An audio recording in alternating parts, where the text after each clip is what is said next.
All right. So joining us to discuss our main topic, of course, which is the hopes for Ukraine, an upcoming 2025 under a Trump presidency. What's this going to look like there across the country? And what do the Ukrainians hope for? So who better to ask than an actual Ukrainian, Ted? Imagine an actual Ukrainian. Let's bring in an actual Ukrainian to discuss.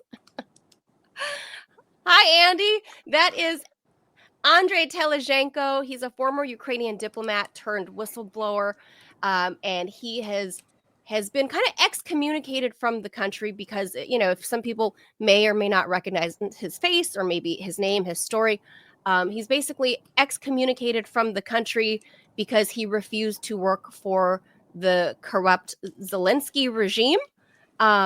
And they basically put him on the now infamous Zelensky kill list, along with Tulsi Gabbard and other people like that. So he is in an undisclosed European location, but he is brave enough to join us. So Andy, always appreciate when you make some time for us. So let's start there. We are at the end of 2024. We are just a few weeks away from Donald Trump taking office. He, in his normal fashion, says stuff like, "Oh, I'm going to end the war in 24 hours" or whatever. I mean, I don't think anyone actually believes that's going to happen because that's not very realistic. But Vladimir Putin has also signaled, and not even through back channels, right? He has said it publicly during his annual end-of-year press conference that he does, every year for hours and hours. Vladimir Putin says, the ball is basically in Donald Trump's court because the U.S. cut off all diplomatic ties with Moscow.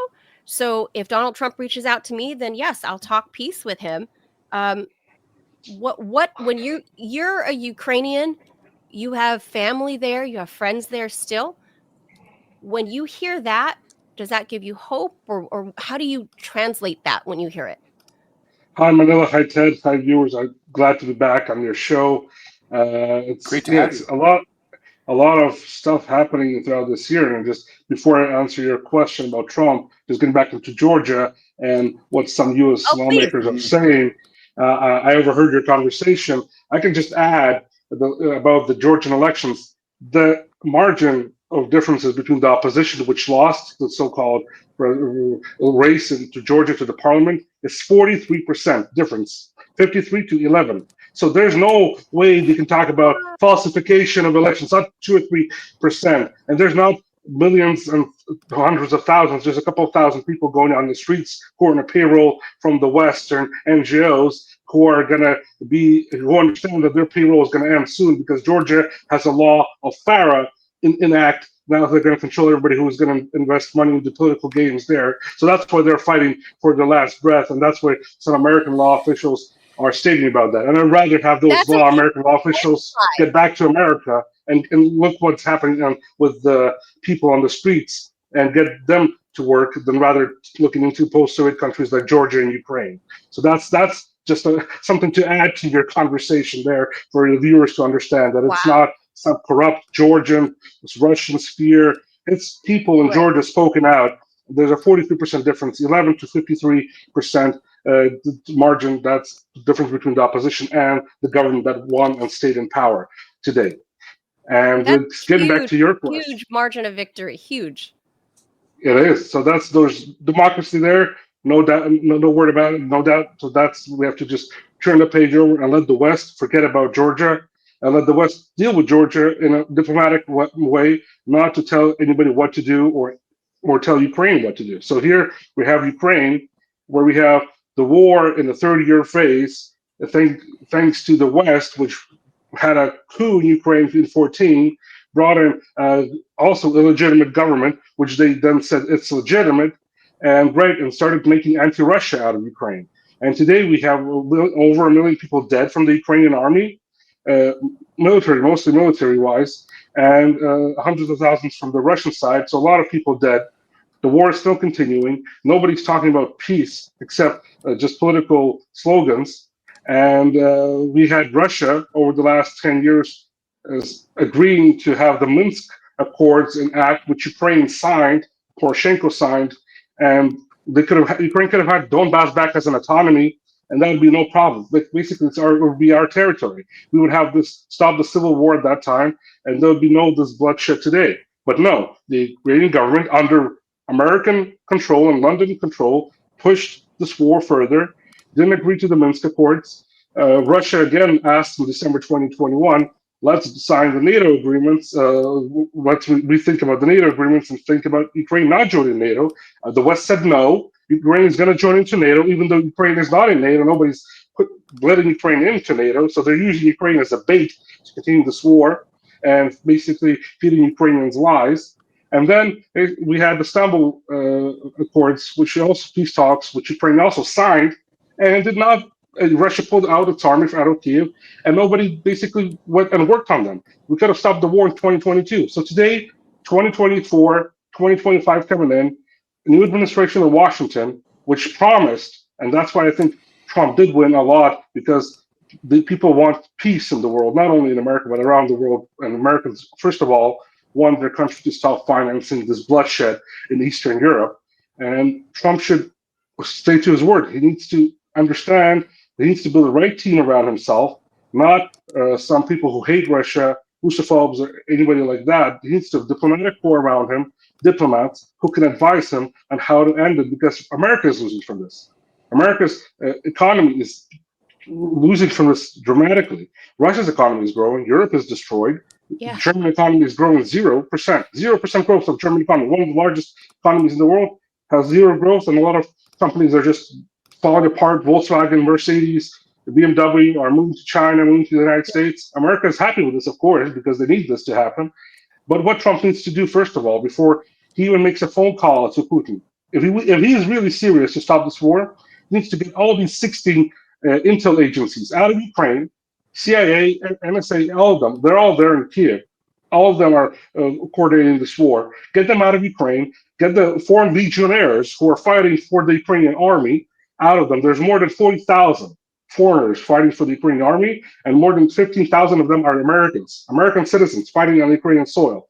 Get them out of Ukraine, leave the embassy there, U.S. embassy, and then start peace negotiations. Then there will be no sabotage from the deep state within this process, and then he will show that and let Ukraine be more free in its process making, and because a lot of Ukrainians will oust Zelensky out. And this will make the start negotiations process with Moscow much easier. And I think that's what should be the first step. And I've been talking about this for over a year. And Colonel Douglas Macgregor actually supported my words a couple of weeks ago and said the same thing, that Trump needs to do this.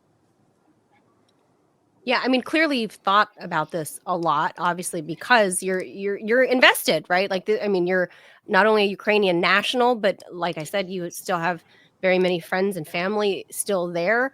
If they've managed to, escape being kidnapped to go to the front line by Zelensky. But when you do communicate with your friends back home, do they have much hope in Donald Trump? Do they have hope that Zelensky will finally step down? Because I mean, he's out basically said, I'm going to be president, into perpetuity because there's no elections. So is there any talk about that? Do they have hope that something will change? Yeah, Zelensky started May 20th, 2024, is not a legitimate president by the Constitution of Ukraine. That's it, period. It's not Russian propaganda, it's the law, Ukrainian law. He claims that he declared martial law, right? So therefore, under martial law, there can't be an election. So it's like a self-fulfilling prophecy, right? By the martial law, only the parliament can prolong its term, but it has to prolong it with an act within the parliament and a vote. By the Constitution of Ukraine, Article 110, the president cannot prolong his stay in power more than 4 years. So it is written in the Constitution, which was thrown away in Ukraine because the Constitution of Ukraine also protects, Article 10 of the Constitution of Ukraine protects the Russian language in Ukraine, which is also being destroyed today. So it protects religious freedoms, especially right now with the closing of the churches and the Kiev regime taking over the churches of the Ukrainian Patriarch Church to basically destroy our religion. So They just threw away the Constitution. America is closing its eyes on this, and that's it. So I don't know what Trump is going to do, but should not talk to Zelensky. He's not a legitimate president. He should just give him an order to get out of Ukraine also, because he's one of those puppets who agreed to fight this war. He knew that this war is going to happen. I'm talking about Zelensky, and he's fighting it today, destroying Ukraine, even though a lot of Ukrainians want it to stop. And what you're asking is, do Ukrainians want to stop this war? Yes. Do Ukrainians have hope on Trump? Yes, they do. They saw that there's some blink of light in this dark, dark world that can at least talking about peace from the West, from across the ocean, the people who are able to stop it, who are able to stop the financing of this regime, financing of this war, can just do it like this really fast. I said, get out of all those intel agencies, get those legionnaires out of Ukraine, stop financing the Kiev regime, and let the Ukrainians decide what they really want. And then we will see what government will come to power. We will see, will there be elections? We will see a different change, and Ukraine starting to go to the path of peace. Because today's Kiev illegitimate regime under Zelensky is talking about war. We see anybody who's talking about peace in Eastern Europe, Orban, Fico, Zelensky is attacking them. They're going after any of those people who go to Russia to talk about peace. What is this? What world are we living in that a legitimate president is basically threatening the Western world to go anybody who's talking about peace? Because this is what he did to Ukraine. I was one of those people who had to flee Ukraine and was put on a kill list because I was talking about peace the last 4-5 years. Even before this war started, I begged on every TV station that I was on not to start this war because Ukraine is going to lose. Ukraine lost already. I can tell you that it's lost because the war already started. Ukraine doesn't have it has an army only of people. Basically, I'm sorry to say, it's meat which is being thrown to the front lines and being used to stay in power for one more day, one more night, for Zelensky to make more money and make more money for his owners in Washington. That is the biggest problem today, which has to end. And Trump and his surrounding needs to understand this. That he can negotiate. I know he's going to negotiate from the American side. He's going to try to get something out of this for the United States.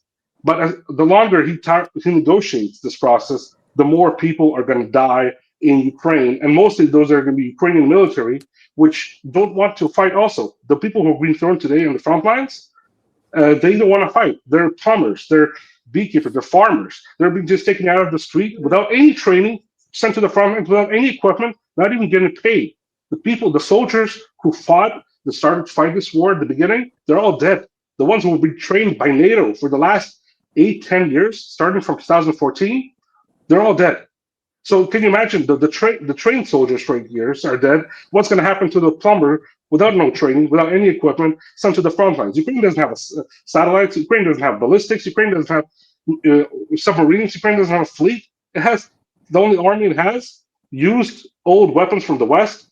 Men on the ground in Ukraine, which are now the Zelensky regime is trying to lower the age of the military from 25 to 18, and now they're not even letting out the 16 years old out of the country. So they will be basically thrown to the front lines. This is what Hitler Germany did in 1945 before its collapse, sending Hitler Jugend, the youngsters from 13 to 18 years old to fight against the Red Army, which was going into Berlin. And they lost because those kids cannot fight. This is what's happening in Ukraine.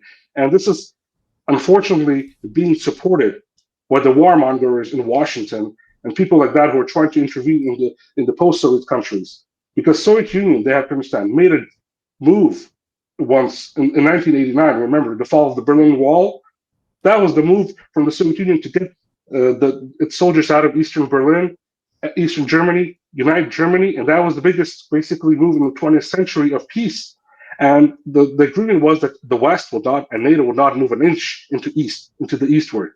But they did not fulfill the promise. The United States moved eastward, NATO moved eastward, and now it's on the Russian borders. And they made my country not a prosperous country the last 10 years, but they made it anti-Russia, a hateful country, a terrorist country, which is now being used to make terrorist acts against Russians and any other ones, any other one in the world. They're working their way around in Syria and Africa just to make more money for its own regime. And this is what Ukraine has become. Let me ask you, I mean, like, a lot of listeners here in the United States have been told and taught that that the war in Ukraine was completely Russia's fault, that it's a land grab, that President Putin is bloodthirsty, that he's trying to put the Soviet Union back together, that Ukraine, when any suggestion that Ukraine did anything to provoke it is wrong, and it's pro-Russia, and it's unfair to the Ukrainians. The Ukrainians are innocent victims in all this. Zelensky is a noble person. What do you say to them? I'm sorry. You know that's the mainstream view here. I know what the mainstream view. Yeah, it's just terrible. Problem is, I just gave you an example. The uniting of Germany, the fall of the Berlin Wall, was the agreement from the Soviet Union and Russia. Let the soldiers out. The Americans didn't leave Germany. They still have their military bases in Western Germany. Nobody talking about that. Russia, the Soviet Union left 400,000 army, left Germany and united it. And the agreement was not to have NATO move eastward. The NATO continued to move eastward for the last 30 years. And Ukraine, after its coup in 2013-14, I was in the government. I was the advisor to the first deputy prime minister of Ukraine, overseeing Ukraine intel and military and law enforcement. I remember those days when the head of the CIA came to Ukraine and gave an order to basically destroy Donbas, to shell Donbas with artillery. People in Donbas did not have an army. People in Donbas were, they were supported from different groups, but they did not have an army, didn't have artillery, didn't have aviation, but they were shelled by the Kiev regime for more than 8 years, and more than 15,000 civilians were killed during that period of time, and nobody talked about that at all. So Ukraine moved against its own people.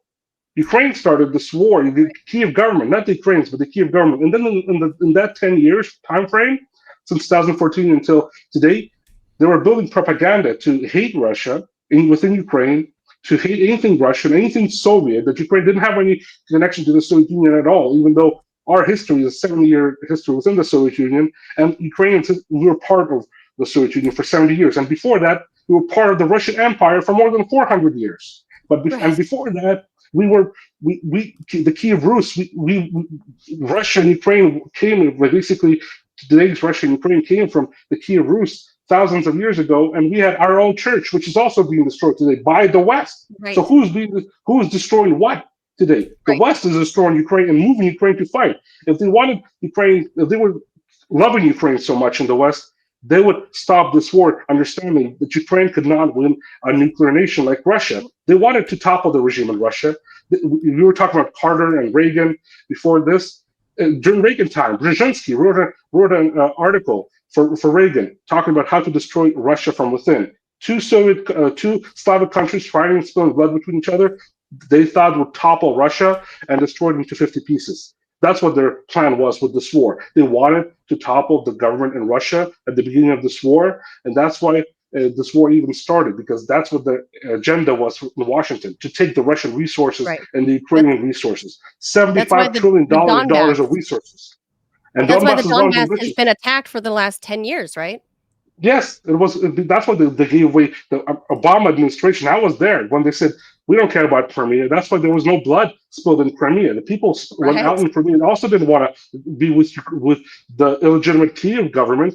And they said the word in the referendum, and they went away peacefully. There was no blood spill. But for Donbas, the head of the CIA, Brennan, and I gave an article to Aaron Mate, which this year, which I'm quoted in, and he talks about this in depth, how the director of CIA, Brennan, came to Ukraine, and 3 days before the anti-terrorist operation in Donbas, he gave an order to shell Donbas and not give it away to the Russians. That's what was Washington's fighting for, resources, and that's why today we see the outcome from Washington and the new administration to take over Greenland, Canada, because that's where the future resource. It's funny today, but we may see the world change in the next 10, 15 years. America is fighting for resources around the globe today because $75 trillion worth of resources in Russia, more than $10 trillion worth of resources in Eastern Ukraine, and they need that. But if they cannot have it, they need something else, because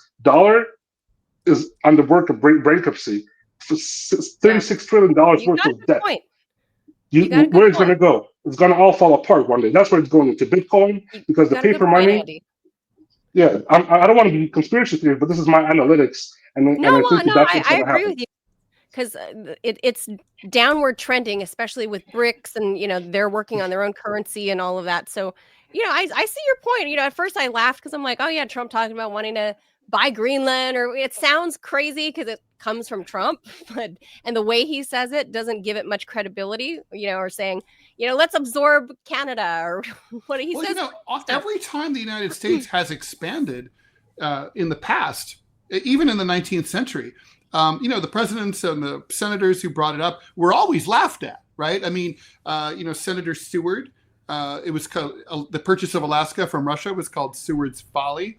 People in Congress thought the Louisiana Purchase was insane. The Gadsden Purchase was considered to be insane. Going to war with Mexico over Texas was considered insane. So it's always considered insane, and then until they do it. Until it happens. Well, Yeah. fair enough. Last thing I want to throw at you, Andy, before we let you go, is you and I were chuckling about this, was that because for us in the States, December 25th is Christmas. And Joe Biden obviously was condemning the onslaught in Ukraine on December 25th and called it, this Christmas massacre and whatever. Can you please tell the world, the viewers, what December 25th is for Ukrainian Orthodox people? Because I think the majority of Ukrainians are Orthodox, right? Yeah, yeah. The Catholic world celebrates Christmas on the 25th, and it's a great holiday. And Christmas has always been a sacred place for everybody. But the problem is with Ukraine, as again, with the West get involved, they formed this fake church, the PTSU, the OCU, and I call it a fake church. I call them Satanists, not around, because they're taking over our churches, our Orthodox churches of Ukraine, Ukrainian Orthodox Church in Ukraine, coming in, beating up the priests. Your church is Sending illegal now. by the law, they're moving it to make it illegal totally, to ban it, even though it has a more than 1,000-year history. 1,000 year, it's older than the United States, more than 10 times. So this is, I'm talking about this process. They're trying to, even if the war stops, that's why I'm calling out for all these groups, intel groups to leave. They're influencing to make it a religious war between Russia and Ukraine in the future, to put this problem in between churches. Basically, this new OCU church formed by Philip Ricker, who was Pompeo's right-hand man in the State Department because he goes to the Constantinople church, and they basically made this plan to form this. It was formed under Hillary, then he made it possible during the Trump administration under Pompeo, which basically went against Trump, and he's basically now Trump's enemy. I hope, because Yeah. Pompeo should not be trusted. And basically, right now, they formed this fake church, made it political, moving it closer to the Western standards, even though there was no official religious process to make this happen. It was a fake process, which was done under Poroshenko, and now Zelensky is making it more radical, destroying the holiday of the 7th of January, where most of the Christian Orthodox, more than 11 million Ukrainian Christian Orthodox, celebrate Christmas on the 7th of January, which now not even a holiday in Ukraine. And they made it on the 25th. Yeah, they basically made it a work day. Even not a possibility for anybody who wants to celebrate it, they cannot. So people would had to have gather on the 25th. I didn't know that. I didn't know Yeah, that so it's either. basically they're pushing it so hard, it's so politicized to make this OCE church more powerful and to take over Make it control the thing. all these. Yeah, take it all the churches, make it the official religion of Ukraine, even though it's not. Those churches are now which are being taken over by the OCU, are being used as concert halls. In our religion, Orthodox religion, you cannot have a concert in the church. It's against our values, Christian values. But they are basically putting concerts right now and culinary shows, making food within the church. And we talk about this on Twitter a lot. And it's just crazy what they're doing. Basically, they're going against not only your church. Yes, and our religion. And this religion has been in Ukraine for more than 1,000 years. And they're trying to take it over and destroy it and make it more pro-Western and take over the churches so they will be controlled by the so-called Western Church, OCU. which is being formed had no illegally and idea. falsely by the State Department and Philip Perker. So there are names to this, and there's strings attached right to the America. What do you That is think? crazy, Andy. So I had no idea that they like took away January 7th from officially. That's crazy. I mean, Ted, I think we gotta run because we both have doctor's do. appointments. So All right, very quickly. and I 60 seconds, Andy. Can you just answer me? Are you optimistic at all about Trump coming in? Do you think anything will change for the better or worse, or what do you think will happen? There is hope for with the new administration coming to Washington. Hope that there's going to be peace. I do believe that it can be changed. That Trump is not a deep state candidate, and if he surrounds himself with people like Tulsi Gabbard, Kash Patel, will be a more prosperous America and a prosperous world for everybody. I think that's what I hope, and I will be praying for President Trump to make the right decisions in this, because today we also are responsible. Washington is responsible for Ukraine, and Washington has to stop this war. Same thing. Well said, Andy. I think, I mean, you always outline everything that's happening back in your motherland more succinctly than anybody could, and you know, the fact that you're put on a kill list because of your opinions, your dissent, I would say, on Zelensky is just this is what the new democracy looks like, right, guys? And falsely sanctioned in America. And falsely sanctioned in America for talking about that's true. The truth. Same thing for dissenting. You are also sanctioned by the Biden government and can't have a normal life right now because of the sanctions from the United States. So, yeah. You know, but again, this is what democracy looks like, Andy. You should sacrifice for democracy. We will build our own future, and hopefully it will be peaceful for everybody, and everybody should be prosperous. And I hope everybody will be prosperous in the new year, and we will have peace with God's help. Thank you, Andy. Of course, Andrii Telizhenko is a former Ukrainian diplomat and a whistleblower, and a very brave soul. I wish you a happy new year, Andy, and a Merry Christmas on January 7th, on official Orthodox Christmas, because I know a lot of Orthodox people, and they will never accept December 25th as Christmas, no matter how Western they are. It's the whole week of January, as far as I'm concerned. My Orthodox friends, they'll never accept that. So it's on the lunar calendar, right? So it's different every year, right? No, it's on the 7th every year. Yeah. Oh, it is? Okay, all right. It's the Easter that changes. Okay, all right. Yes. I don't understand the lunar calendar at all. Okay, so I always remember with my Eastern Orthodox friends that like New Year's week, they always took the Gregorian New Year. That week is always off. They were gone, and I would go, why do you get the whole week off for New Year's?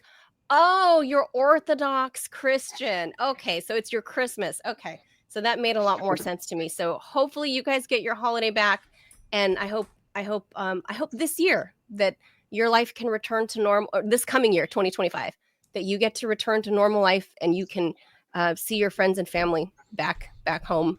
Andrii, thank you so much, as always, for your time.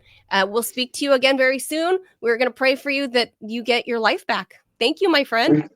Thank you very much, Manila, Ted. I appreciate it. All the best. God bless. Likewise. Take care, Andrii. Bye-bye. Thank you. Happy New Year.